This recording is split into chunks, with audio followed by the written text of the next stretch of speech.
বড়দা, তৃতীয়বার পরীক্ষা দেওয়ার জন্য আজ থেকেই প্রস্তুতি নিতে শুরু করো। যাও। এখানে থাকলে আমার আমার পড়াশোনা হবে না। না না, যাই বলো, বড়দার পড়াশোনায় মন ছিল না বটে, কিন্তু ছেলেটা তো বড় ভালো ছিল, এইটা তো কোনো সন্দেহ নাই, ঠিক কি না? আমি সন্ন্যাসী হয়েছি, আমার আর গাড়ির দরকার হইবে না। ইতি শ্রীযুক্ত বরদানন্দ স্বামী।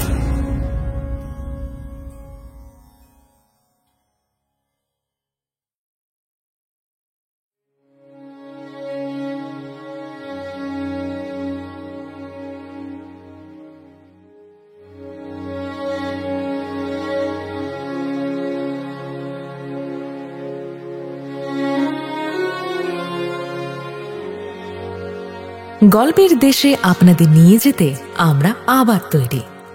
বিচিত্র এই দেশ রোমাঞ্চ এবং রহস্যে ভরা। সাহিত্যের এক বিপুল সম্ভার নিয়ে আমাদের বিশেষ প্রয়াস দ্য ওয়ান্ডার ইন বুকশেলফ। থাকবে বাংলা ও বিশ্ব সাহিত্যের ঝুলি থেকে বাছাই করা কিছু গল্প। আর আমাদের আজকের গল্প রবীন্দ্রনাথ ঠাকুরের লেখা তপস্বিনী। এর আগেও আমাদের চ্যানেলে রবীন্দ্রনাথ ঠাকুরের লেখা অনেক গল্পই আপনারা শুনেছেন। তার মধ্যে উল্লেখযোগ্য দেনা পাওনা, মাল্যদান, খোকাবাবুর প্রত্যাবর্তন, স্ত্রীর পত্র ও আরো অনেক। আজকের গল্পের মূল চরিত্রে শুভ ও সমৃদ্ধি। গল্পের আর্ট ওয়ার্কে রূপ, গল্পের স্ক্রিপ্টিংয়ে নার্গিস লায়লা, সমগ্র পরিচালনায় আমি সমৃদ্ধি ও শুভ। শুরু হচ্ছে আজকের গল্প রবীন্দ্রনাথ ঠাকুরের লেখা তপস্বিনী।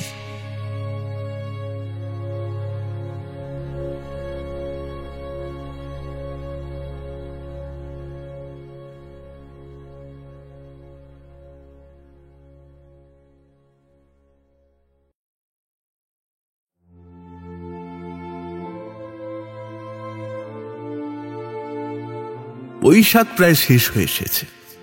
প্রথম রাত্রি গুমট গেছে। বাঁশ গাছের পাতাটা পর্যন্ত আর নড়ে না। আকাশের তারাগুলো যেন মাথা ধরা ঠিপ ঠিপের মতন তপ তপ করছে। রাত্রি 3টের সময় সনসন করে একটুখানি বাতাস উঠল। ষোড়শী শূন্য মেঝের উপর খোলা জানালার নিচে তখন শুয়ে রয়েছে। একটা কাপড়ে মোড়া টিনের বাক্স তার মাথার বালিশ। বোঝাই যায় এই দৃশ্য তার কঠিন কৃচ্ছ সাধনের। প্রতিদিন ভোর 4টে উঠে স্নান সেরে ষোড়শী ঠাকুর ঘরে গিয়ে বসে। আহ্নিক করতে তার বেলা হয়ে যায়। তারপর বিদ্যারত্ন মশাই আসেন, আর সেই ঘরে বসেই তাঁর কাছেই ষোড়শী গীতা পাঠ করে। এরই মধ্যে সে কিছু কিছু সংস্কৃত শিখেছে বইকি। শঙ্করের বেদান্ত ভাষ্য এবং পাতঞ্জল দর্শন মূল গ্রন্থ থেকেই পড়বে, এই তার পণ। নামের সঙ্গে মাখনবাবুর স্বভাবের কোনো সাদৃশ্য ছিল না। তার মন গলানো বড় শক্ত। তিনি ঠিক করেছিলেন যতদিন তার ছেলে বড়দা অন্তত বিয়ে পাশ না করে ততদিন তার বৌমার কাছ থেকে সে দূরে থাকবে। অথচ পড়াশোনা করার অভ্যেসটা বড়দার একেবারেই হাতে নেই। সে হলো গিয়ে শৌখিন মানুষ। তার রসালো মধুময় জীবনের সাথে পরিশ্রম, কাঠিন্যতা এগুলো একেবারেই যায় না। বড়দা বড় আশা করেছিল বিয়ের পর গুঁফে তা দিয়ে বেশ একটু আরামে থাকবে। কিন্তু ভাগ্যচক্রে বিয়ের পরই ছেলের মঙ্গল অমঙ্গল নিয়ে বাবা ভীষণ রকম ভাবে ততস্থ হয়ে উঠলেন। স্কুলের পণ্ডিত মশাই অবধি বড়দার নাম দিয়েছিলেন গৌতম মুনি। বলাই বাহুল্য সেটা বড়দার ব্রহ্মতেজ দেখে নয়।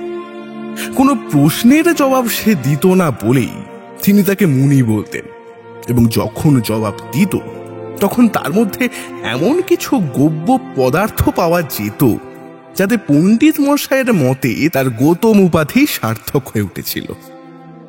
মাখন হেডমাস্টারের কাছে খোঁজ নিয়ে জানলেন স্কুল এবং ঘরের শিক্ষক এই দুই বড় বড় ইঞ্জিন আগে পিছে জুড়ে দিলেই তবেই বড়দার সদ্গতি হতে পারে।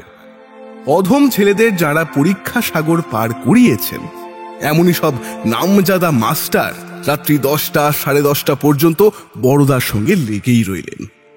সত্যযুগের সিদ্ধি লাভের জন্য বড় বড় তপস্বী যে তপস্যা করেছে সে ছিল একলার তপস্যা, কিন্তু মাস্টারের সঙ্গে মিলে বড়দার এই যে যৌথ তপস্যা সেটা অনেক বেশি দুঃসহ। সেকালের তপস্যার প্রধান উত্তাপ ছিল অগ্নিকে নিয়ে, আর এখনকার এই পরীক্ষা তাপসের তাপের প্রধান কারণ অগ্নি শর্মারা। সুতরাং তারা বড়দাকে বড় বেশি জ্বালালো। তবু এত দুঃখের পরেও যখন সে পরীক্ষায় আবার ফেল করলো, তখন তার শুধু এইটুকুই সান্ত্বনা হলো যে সে যশস্বী মাস্টারমশাইদের মাথা হিট করিয়েছে। কিন্তু এমন অসামান্য নিষ্ফলতাতেও মাখনবাবু হাল ছাড়লেন না। দ্বিতীয় বছরে আর একদল মাস্টার নিযুক্ত করা হলো। তাদের সঙ্গে রফা হলো এই যে বেতন তো তারা পাবেনি, উপরন্তু বড়দা যদি ফার্স্ট ডিভিশনে পাশ করতে পারে তবে তারা অকল্পনীয় বকশিস পাবেন। কিন্তু কি আর করা, এবারেও বড়দা যথা সময়ে ফেল করল। কিন্তু এই আসন্ন দুর্ঘটনাকে আর একটু বৈচিত্র্যময় করার জন্য পরীক্ষার ঠিক আগের রাত্রে পাড়ার কবিরাজের সঙ্গে পরামর্শ করে সে একটা কড়া রকমের জোলাপের বড়ি খেল, এবং ধন্বন্তরীর কৃপায় সেবার ফেল করবার জন্য তাকে আর সেনেট হল পর্যন্ত ছুটতে হলো না। বাড়ি বসেই কাজটা আরামসে হয়ে গেল। তবে বড়দার গর্বিত খুশি মুখখানা ফের একবার আমসি হয়ে গেল যখন মাখনবাবু এসে আবার তার বিধান দিলেন। বড়দা, তৃতীয়বার পরীক্ষা দেওয়ার জন্য আজ থেকেই প্রস্তুতি নিতে শুরু করো, যাও। অর্থাৎ বাবা তার ছেলের সশ্রম কারাদণ্ডের মেয়াদ আরো 1টা বছর বাড়িয়ে দিলেন। অভিমানের মাথায় বড়দা একদিন খুব ঘটা করে ভাত খেল না, যদিও তাতে ফল হলো এই যে সন্ধেবেলাকার খাবারটা তাকে একটু বেশি খেতে হলো, এই আর কি। মাখনকে সে বাঘের মতন ভয় করত, তবু মরিয়া হয়ে তাকেই গিয়ে বলল, এখানে থাকলে আমার পড়াশোনা হবে না। মাখন জিজ্ঞেস করলেন, তা কোথায় গেলে এই অসম্ভব ব্যাপার সম্ভব হবে শুনি? আগে বিলেতে।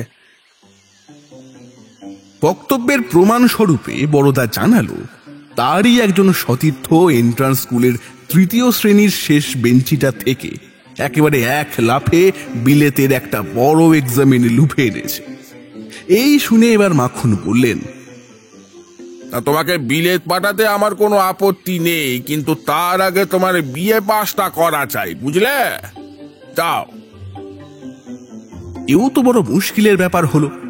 আরে বিয়ে পাস না করেই যখন বড়দা জন্মাতে পেরেছে, বিয়ে পাস না করলেও সে মরবে, কিন্তু এ এখন তার বাবাকে কে বোঝাবে? সুতরাং জন্ম মৃত্যুর মাঝখানটাতে কোথাকার এই বিয়ে পাস বিন্ধ পর্বতের মতন একেবারে খাড়া হয়ে দাঁড়ালো।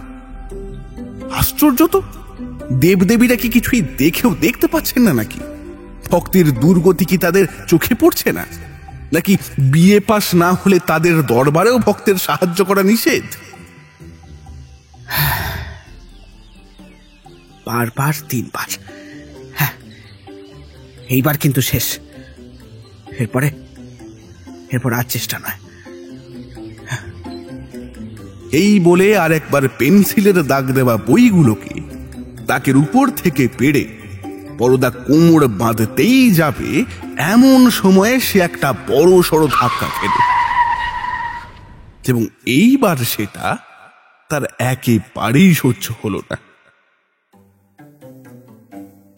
স্কুলে যাবার সময় গাড়ির খোঁজ করতে গিয়ে সে খবর পেল স্কুলে যাবার গাড়ি ঘোড়াটা মাখন বিক্রি করে দিয়েছেন। ছেলে কারণ জানতে চাইলে তিনি বললেন, 2 বছর লোকসান গেল, কত আর এই খরচ টানি বলো? হ্যাঁ, তার থেকে বরং হেঁটেই যাও, কি আর করবে?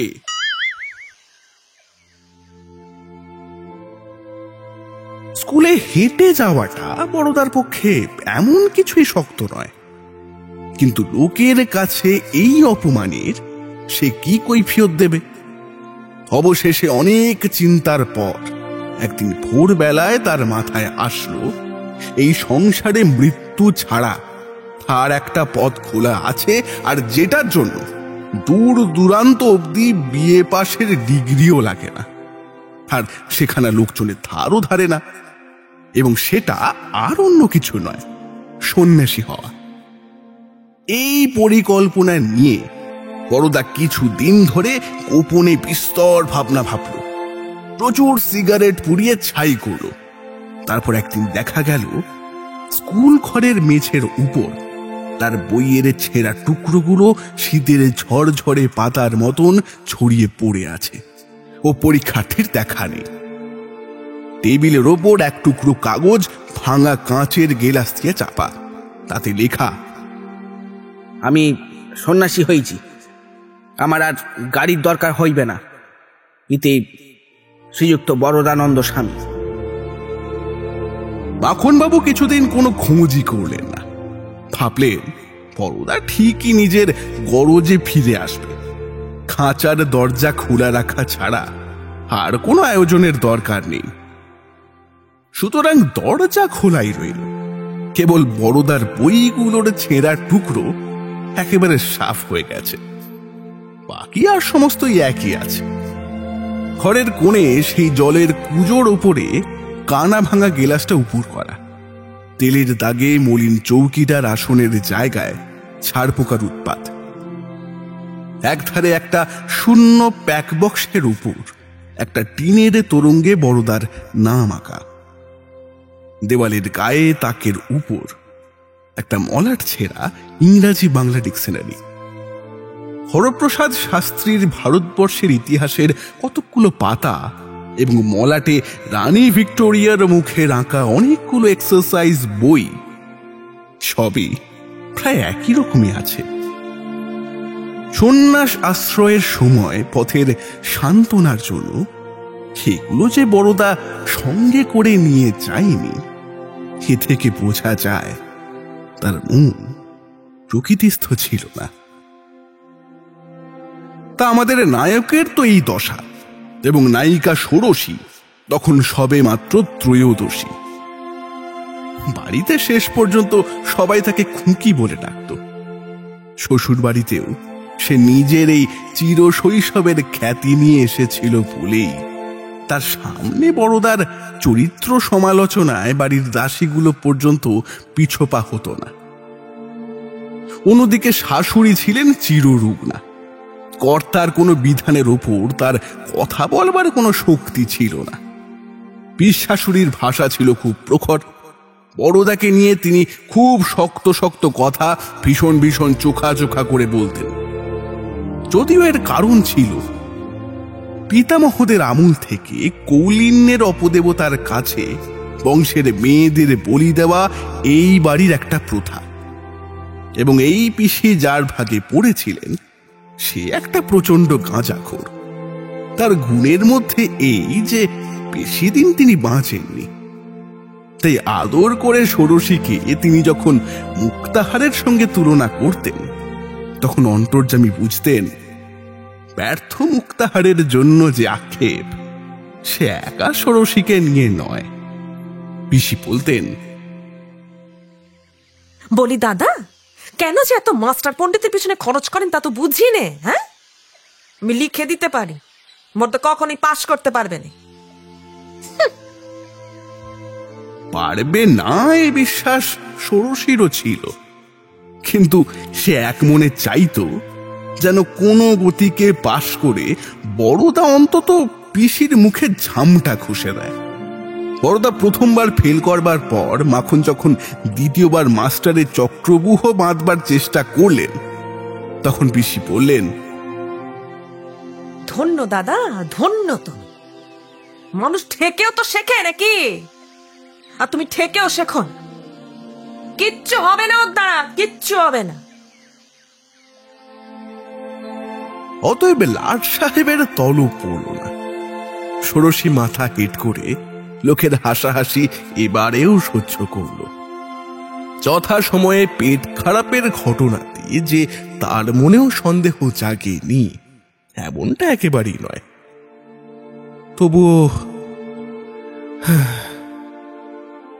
হ্যাঁ, তবু আর কি, এবারে গোদের উপর বিষ ফোঁড়া হলো এই যে এমন সময় বড়দা ফেরার হলো।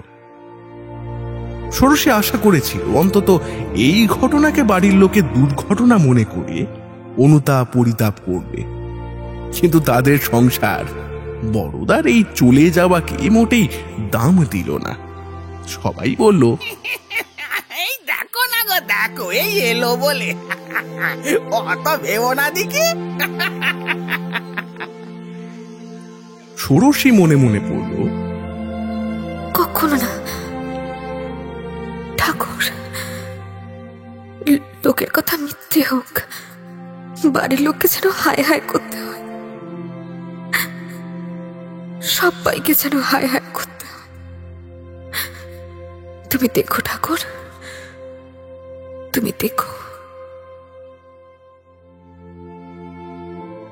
এইবার বিধাতা বুঝি ষোড়শীকে বর দিলেন। তার কামনা সফল হলো। 1 মাস গেল, বড়দার দেখা নেই। তবু কারোর মুখে উদ্বেগের চিহ্ন মাত্র দেখা যায় না। 2 মাস যখন গেল, তখন মাখনের বোনটা একটু চঞ্চল হলো, কিন্তু বাইরে সেটা কিছুতেই প্রকাশ করলেন না।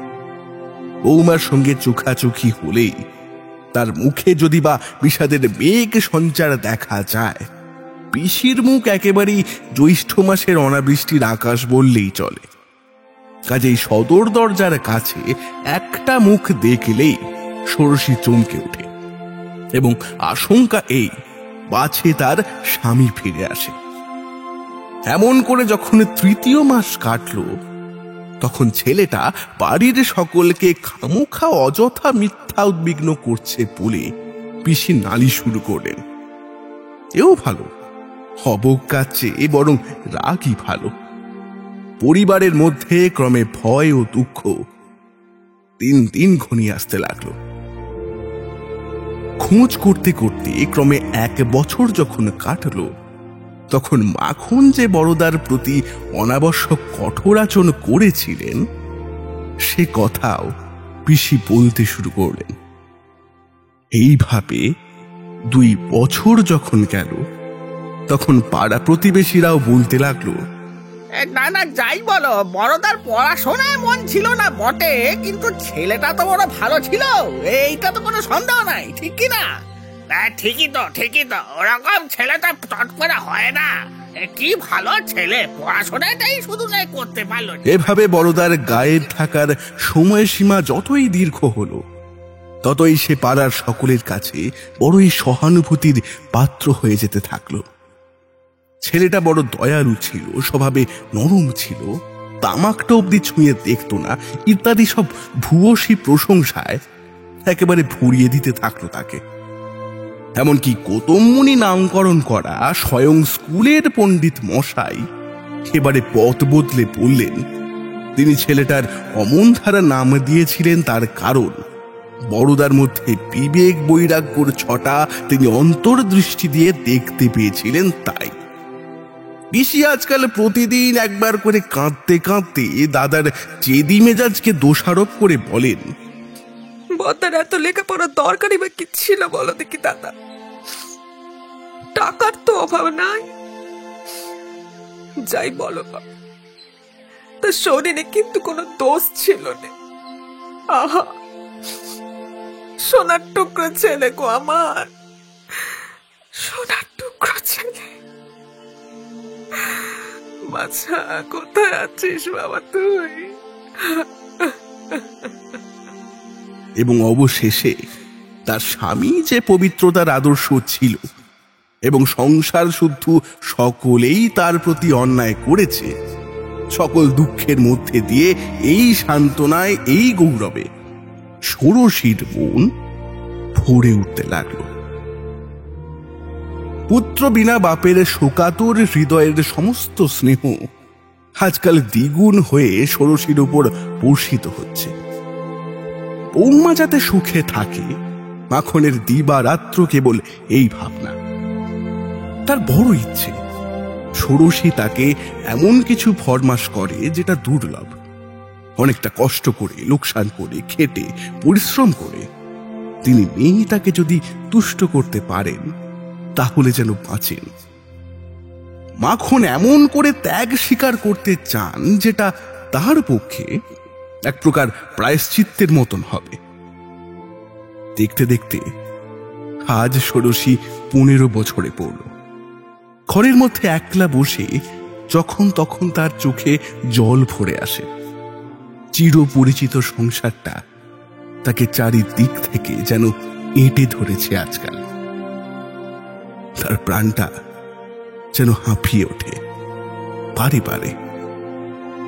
তার ঘরের প্রত্যেকটা জিনিস, বারান্দার রেলিং, আলসের উপর যে কটা ফুলের গাছের টব চিরকাল ধরে দাঁড়িয়ে আছে, সেসব চিরাচরিত জিনিসের দিকে তাকালেই অন্তরে অন্তরে ষোড়শী বড়ই বিরক্ত হয়ে ওঠে। এখন ঘরের খাটটা, আলনাটা, আলমারিটাও তার জীবনের শূন্যতাকে ব্যঙ্গ করে যেন। ষোড়শীর মেজাজ একেবারে সপ্তমে চড়ে যায় সমস্ত জিনিসপত্রের প্রতি। তবে সংসারে তার একমাত্র আরামের জায়গা ছিল ওই জানলার কাছটা। যে বিশ্বটা তার নাগালের বাইরে, সেইটাই ছিল তার সবচেয়ে আপন। কেননা তার ঘর হইল বাহির, আর বাহির হইল ঘর। এমনই নিরলস একদিনের ঘটনা। ষোড়শী জানলার কাছে উদাস মনে দাঁড়িয়ে কি যে ভাবছিল সেই জানে। ঠিক এমন সময় জয় বিশ্বেশ্বর, জয় বিশ্বেশ্বর এমন একখানা হাঁক শুনতেই ভয়ানক চমকে ওঠে সে। তাকিয়ে দেখে এক সন্ন্যাসী তাদের বাড়ির গেটের কাছে অশোত্তরা থেকে বের হয়ে এলো। চোখের নিমেষে ষোড়শীর সমস্ত দেহতন্তু ছড়া টানা বিনার তারের মতন চরম ব্যাকুলতায় বেজে উঠল। সে ছুটে এসে পিসিকে বলল, পিসিমা, পিসিমা, ওই ওই সন্ন্যাসী ঠাকুরের ভোগের আয়োজন করো পিসিমা, দেরি করো না, ঝটফট করো। এই তার শুরু। এবার থেকে সন্ন্যাসীদের সেবা করা ষোড়শীর জীবনের লক্ষ্য হয়ে উঠল। এতদিন পরে শ্বশুরের কাছে পুত্রবধূর আবদারের পথ খুলেছে। কাজেই মাখন প্রচুর উৎসাহ দেখিয়ে বলতেন, বাড়িতে বেশ ভালো রকম একখান অতিথিশালা খুলতে হবে, যাতে আমার মায়ের সেবা ধর্মে কোনো ত্রুটি না থাকে। আরো কয়েকটা বছর কাটল। মাখনবাবুর আয় এখন অনেকটাই কমে এসেছে। তবুও তিনি 12 টাকা সুদে ধার করে সৎকর্মে লেগে গেলেন। সন্ন্যাসীও যথেষ্টই জুটতে লাগলো। তাদের মধ্যে অধিকাংশই যে খাঁটি নয়, মাখনের সে বিষয়ে কোনো সন্দেহ ছিল না। কিন্তু বৌমার কাছে তার আভাস দেবার যে বিলকুল জো নেই। বিশেষত জটাধারীরা যখন প্রচুর আহার আরামের পরেও অযথা ত্রুটি বিচ্যুতি নিয়ে গালাগালিজ করে, অভিশাপ দিতে ওঠে, তখন এক একদিন মাখনের ইচ্ছে হয় তাদের ঘাড় ধরে বিদেয় করে দেন। কিন্তু এই ষোড়শীর মুখের দিকে চেয়ে তাদের পায়ে ধরতে হয়। আর এই ছিল তার কঠোর প্রায়শ্চিত্ত।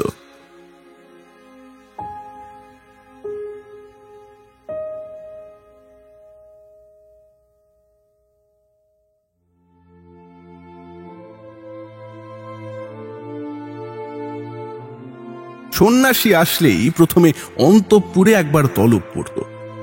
পিসি তাকে নিয়ে বসতেন। ষোড়শী দরজার আড়ালে দাঁড়িয়ে সব দেখত। এই সাবধানতার কারণ ছিল এই যে পাছে সন্ন্যাসী তাকে প্রথমেই মা বলে ডেকে বসে। কেননা কি জানি, বড়দার যে ফটোগ্রাফখানা ষোড়শীর কাছে ছিল সেটা তো তার ছেলে বয়সের। আর সেই বালক মুখের ওপর গোপদারি জটাজুট ছাইভস্য যোগ করে দিলে সেটা যে কিরকম দাঁড়ায় তা বলা ভারী শক্ত। কতবার কত মুখ দেখে মনে হয়েছে বুঝি কিছু কিছু মিলছে, আর সেটা ভাবতেই ষোড়শীর বুকের ভিতরটা ঠিপ ঠিপ করে উঠত। কিন্তু তারপরেই দেখা যেত কণ্ঠস্বর একেবারেই মিলছে না, বা নাকের ডগার কাজটা অন্যরকম ইত্যাদি।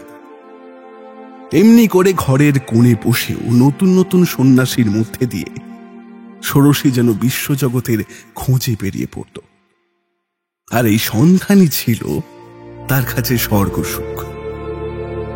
এই সন্ধানই তার স্বামী, তার জীবন যৌবনের পরিপূর্ণতা। এই সন্ধানটিকেই ঘিরে তার সংসারের সমস্ত আয়োজন। সকালে উঠেই এর জন্য ষোড়শীর সেবার কাজ আরম্ভ হয়। এর আগে রান্নাঘরের কাজে সে কখনো হাত দেয়নি। এখন সেবার আয়োজন করতে করতে রান্নাঘরটাই তার কাছে এক প্রকার দেবালয় হয়ে উঠেছে। সারাক্ষণই ষোড়শীর মনের মধ্যে আসার প্রদীপ জ্বলে। রাত্রি শুতে যাবার আগে ভাবে,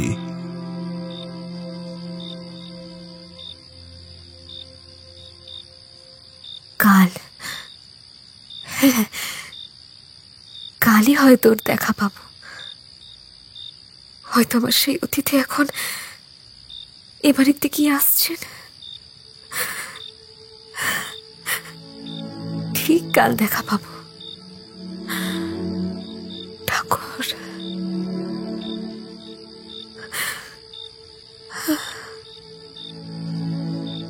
কেবল এই চিন্তাটি হয় ষোড়শীর দিনের শেষ চিন্তা।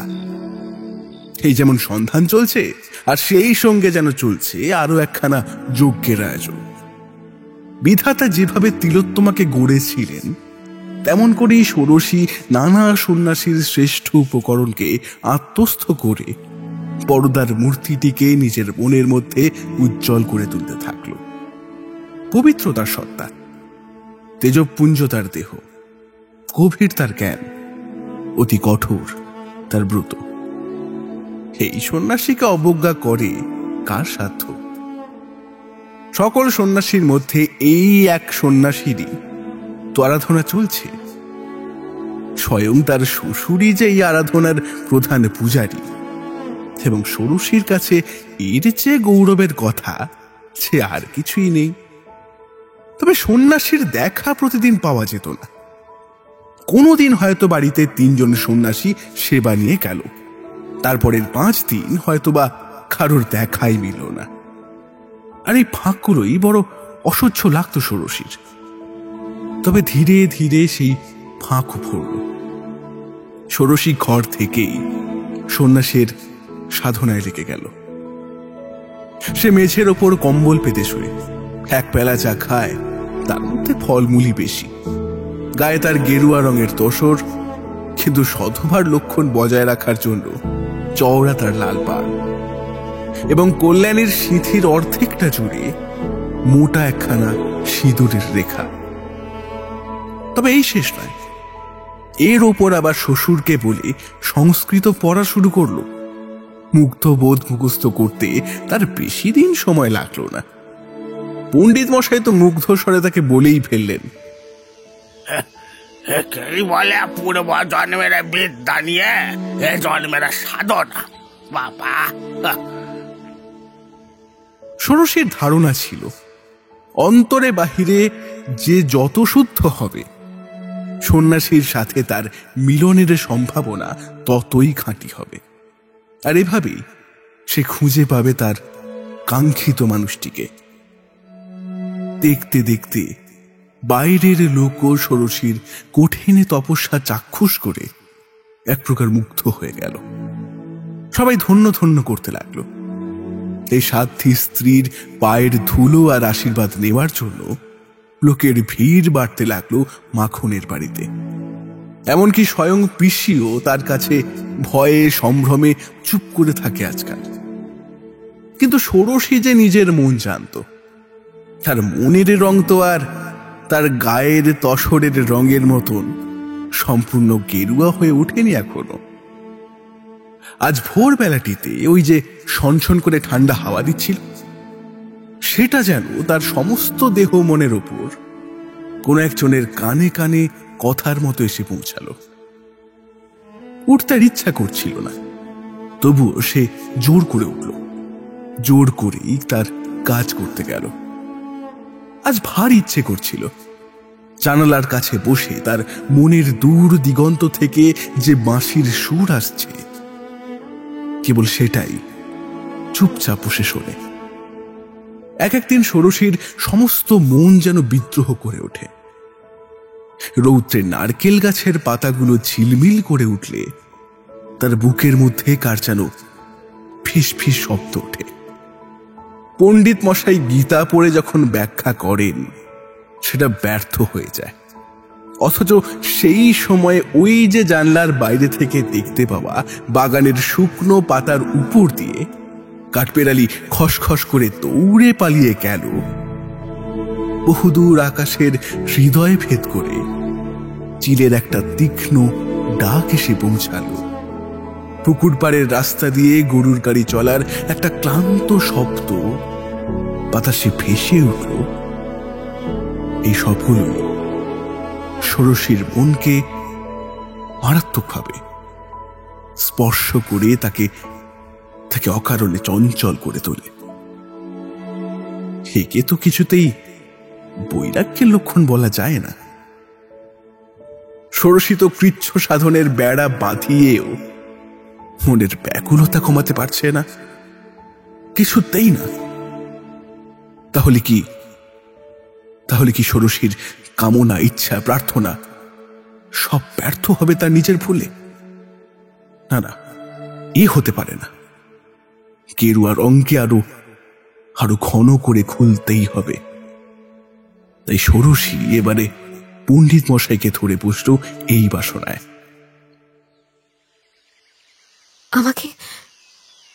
আমাকে যোগাসনের প্রণালী শিখিয়ে দিন। পণ্ডিত বললেন, মা, তোমার আর এই সবের উপায়ের প্রয়োজন নেই। সিদ্ধি তো পাকা আমলকির মতো, ও আপনি তোমার হাতে এসে পৌঁছেছে, বুঝলে কিনা? হ্যাঁ। ষোড়শীর পুণ্য কর্ম নিয়ে চারিদিকে লোকে বিস্ময় প্রকাশ করে। এতে ষোড়শীর মনে একটা স্তবের নেশা জন্মে গেছে। এমন একদিন ছিল, বাড়ির ঝি চাকর পর্যন্ত তাকে কৃপাপাত্রী মনে করেছে। আজ যখন তাকে পুণ্যবতী বলে সকলে ধন্য ধন্য করছে, তখন তার বহুদিনের গৌরবের তৃষ্ণা মেটবার সুযোগ হল। সিদ্ধি যে সে পেয়েছে, এই কথা অস্বীকার করতে তার ইচ্ছে হল না। সেজন্য পণ্ডিত মশাইয়ের এ কথা শুনে সেখানে চুপ করে গেল। তবুও সেই দিনই সন্ধেবেলা মাখনের কাছে এসে ষোড়শী বলল,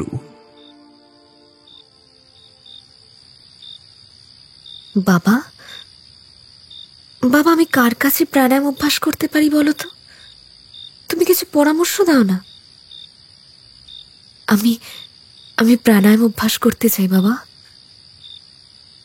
সেটা না শিখলেও বা কি মা, তুমি যতটা দূর গেছো সেখানেই তোমার নাগাল কজন লোকে পায়, তুমি বলো। তা হোক, প্রাণায়াম অভ্যেস করা যে ষোড়শীকে যে করেই হোক শিখতেই হবে। এবং এমনই দুর্দৈব যে মানুষও জুটে গেল দিন কতকের মধ্যে। মাখনের বিশ্বাস ছিল আধুনিক কালের বেশিরভাগ বাঙালি মোটামুটি তারই মতন, অর্থাৎ খায়, দায় আর ঘুমোয়, এবং পরের কুৎসা ঘটিত ব্যাপার ছাড়া জগতে আর কোনো অসম্ভবকে বিশ্বাস করে না। কিন্তু পুত্রবধূর তাড়ায় প্রয়োজনের তাগিদে সন্ধান করতে গিয়ে দেখল বাংলাদেশে এমন মানুষও আছে যে ব্যক্তি খুলনা জেলায় ভৈরব নদের ধারে খাঁটি নিমিষারণ্য আবিষ্কার করেছে, এবং সেখানে কয়েকজনের নিমিষারণ্য যোগীও তৈরি হয়েছে। 2 জন MSc ক্লাসের ছেলে কলেজ ছেড়ে সেখানে যোগাভ্যাস করেন।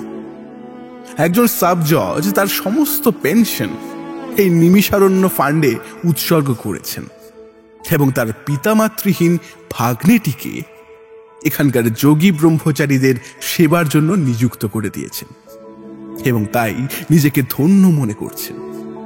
এই নিমিষারণ্য থেকে ষোড়শীর জন্য যোগ অভ্যাসের শিক্ষক পাওয়া গেল। সুতরাং মাখনকে নিমিষারণ্য কমিটির একজন সভ্য সদস্য হতেই হলো, এবং এই সদস্যদের কর্তব্য হচ্ছে নিজের আয়ের 6ষ্ঠ অংশ সন্ন্যাসী সভ্যদের ভরণ পোষণের জন্য দান করা। তবে সদস্যদের শ্রদ্ধার পরিমাণ অনুসারে এই 6ষ্ঠ অংশ অনেক সময় থার্মোমিটারের পাড়ার মতো উপর নিচে ওঠানামা করে বটে। অর্থাৎ যার শ্রদ্ধা যত বেশি তার দান তত বেশি। তবে অঙ্ক কষবার সময় মাখনের ভুল হতে লাগলো। সেই ভুলটার গতি ছিল নিচের অঙ্কের দিকে। এবার এখন যে তার আয় একেবারেই তলানিতে এসে পড়েছে, কুলন কেমন করে? কিন্তু ষোড়শী তার শ্বশুরের ঘাড় হেঁট হতে দিল না। নিজের গয়না সহ আরো বড় কিছু যা যা তার কাছে ছিল, ধীরে ধীরে সেই সব কিছু পেরিয়ে যেতে থাকলো। অবশেষে তার মাসুহারার প্রতিটা টাকাও উৎসর্গ হলো এই নৈমিষারণ্য কমিটির খাতে। বাড়ির ডাক্তার অনাদি এসে মাখনকে বললেন, দাদা করতো কি, মেয়েটা যে মরে যাবে। মাখন আজকাল সত্যি ভয়ে ভয়ে থাকেন। তাই ডাক্তারের কথা শুনে উদ্বিগ্ন মুখে তিনি বললেন, তাই তো, কি যে করি এখন।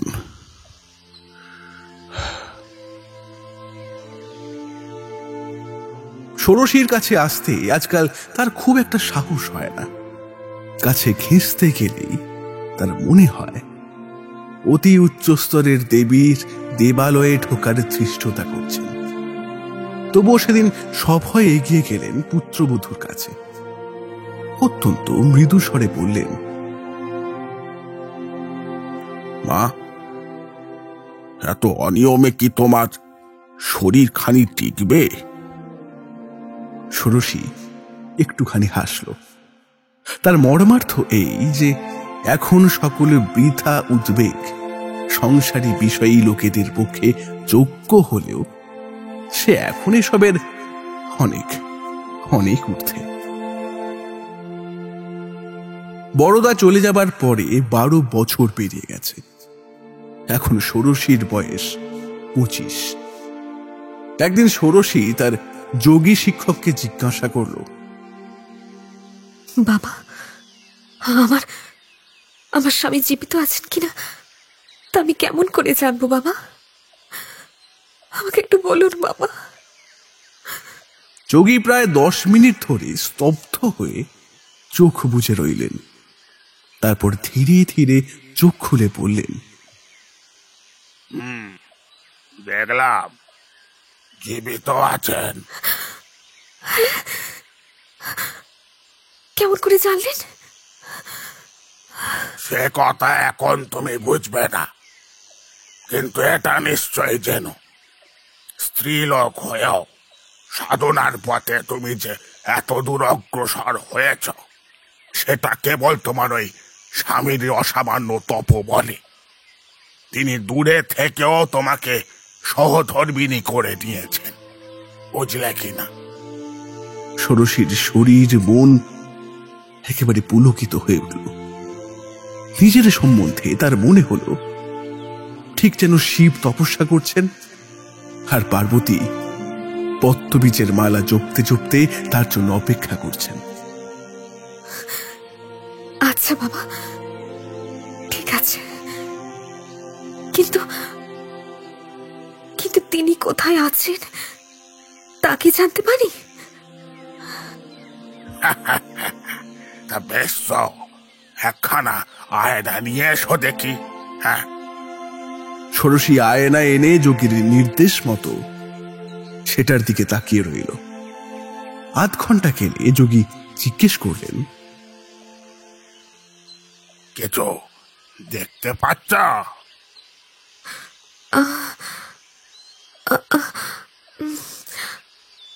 আগে আগে হ্যাঁ, কিন্তু কিন্তু কিছু যেন কিছু একটা যেন দেখা যাচ্ছে বটে। কিন্তু সেটা কি? আমি আমি স্পষ্ট বুঝতে পারছি না বাবা, আমি কিছু বুঝতে পারছি না। তা সাদা সাদা কিছু দেখছো কি? সাদাই তো বটে। ঠিক যেন পাহাড়ের ওপর বরফের মতো নাকি?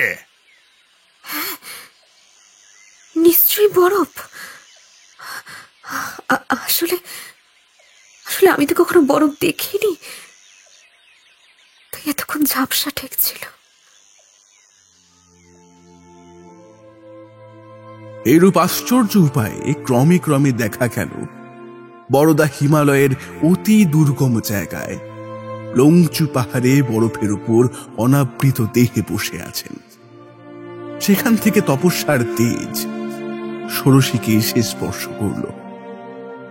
সত্যি এক আশ্চর্য কাণ্ড বটে। সেদিন ঘরের মধ্যে একলা বসে ষোড়শীর সমস্ত শরীর কেঁপে কেঁপে উঠতে লাগলো।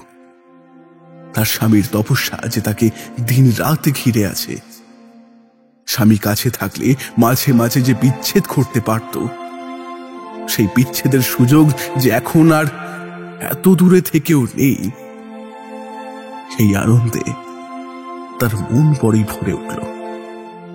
ষোড়শী ঠিক করল সে আরো পরিশ্রম করবে। তাই এই ভরা পৌষ মাসে যে কম্বল মুড়ি দিয়ে সে রাত্রে ঘুমোচ্ছিল, নিমেষেই সেটাকেও ত্যাগ করল। প্রবল শীতে সারা রাত কাঁপতে কাঁপতে তার মনে হতো সেই লংচু পাহাড়ের তুষার বাতাস তার গায়ে এসে লাগছে বুঝি, এবং তার স্বামী স্ত্রীর এই কঠিন তপস্যা দেখে মনে মনে যথেষ্টই খুশি হচ্ছেন। শ্রেষ্ঠ সাধকের সাথী তো এমনই হবেন। তাই গোটা রাত ধরে ষোড়শী কেবল একটা কথাই বিড়বিড় করে আউড়ে যেত, ওর ওর ওর যোগ্য হয়ে ওঠার জন্য আমি আরো আরো আরো অনেক অনেক সাধনা করতে হবে, অনেক সাধনা করতে হবে, করতেই হবে।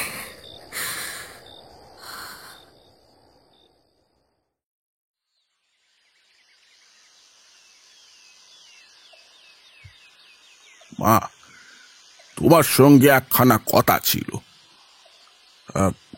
এতদিন তোমায় বলিনি। ভেবেছিল দরকার হবে না, কিন্তু কিন্তু আজ যে চলছে না গো মা। আমার সম্পত্তির চেয়ে দেনা অনেক বেড়েছে। কোন দিন আমার বিষয় ক্রোধ করে বলা যায় না। পরদিন দুপুরে পুত্রবধূর কাছে এসে অতি সংকুচিত স্বরে মাখন কথাগুলি বললেন। শুনে ষোড়শীর মুখ আনন্দে দীপ্ত হয়ে উঠল। না না, শ্বশুরমশাইয়ের সর্বনাশ দেখে নয়, তার মনে হলো এই সমস্তই তার স্বামীর কাজ। তার স্বামী তাকে সম্পূর্ণভাবে নিজের সহধর্মিণী মেনেছেন। তাই বিষয় আশয়ের মধ্যে যেটুকু ব্যবধান তাদের মাঝে ছিল, সেও তিনি নির্ঘাত নিজের অলৌকিক তপস্যা বলে খুঁচিয়ে দিলেন। সেই সুদূর লংচু পাহাড়ে সাধনায় বসে থেকেও। তাই ষোড়শী হাসি মুখে বলল, ভয় কি বাবা, ভয় কি? বলো কি মা, আমরা আমরা তবে দাঁড়াবো কোথায়? নৈমিষার আন্টি চালা বেঁধে থাকবো।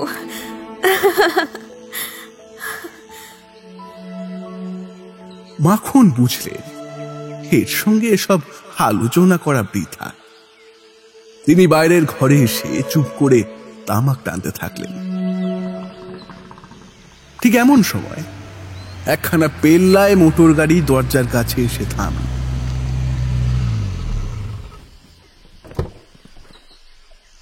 সাহেবি কাপড় পরা এক যুবক টপ করে লাফিয়ে নেমে বাড়ি ঢুকে মাখনের কাছে এসে একটা অত্যন্ত গা ছাড়া রকমের প্রণাম ঠুকে পড়ল। বাবা, ও বাবা, চিনতে পারছেন না? হ্যাঁ, এ কি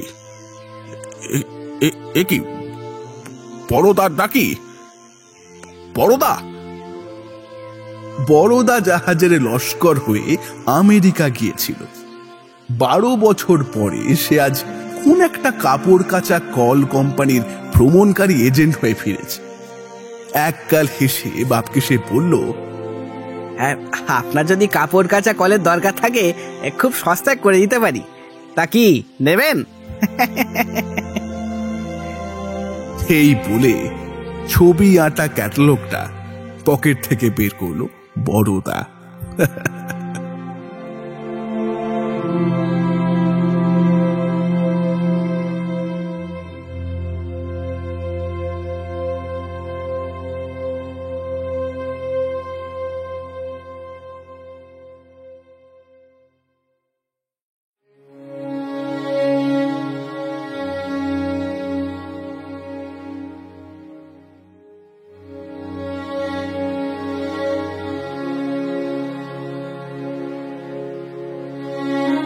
শুনলেন রবীন্দ্রনাথ ঠাকুরের লেখা তপস্বিনী।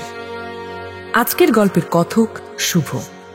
গল্পের সমগ্র মহিলা চরিত্রে সমৃদ্ধি, সমগ্র পুরুষ চরিত্রে শুভ। গল্পের আর্ট ওয়ার্কে রূপ, সাউন্ড ডিজাইনে শুভ, ভিডিও এডিটিং ও স্পেশাল এফেক্টসে মলয়, গল্পের স্ক্রিপ্টিংয়ে নার্গিস লায়লা এবং সমগ্র পরিচালনায় সমৃদ্ধি ও শুভ। আজকের গল্পটি শুনে ভালো লেগে থাকলে অবশ্যই লাইক ও শেয়ার করুন এবং আমাদের চ্যানেলকে সাবস্ক্রাইব করুন। আপনাদের বিভিন্ন মতামত আপনারা কমেন্ট করেও আমাদের জানান। ফিরে আসবো পরের সপ্তাহে আবারও এক রোমাঞ্চকর গল্প নিয়ে। শুনতে থাকুন দ্য ওয়ান্ডার ইন বুকশেলফ।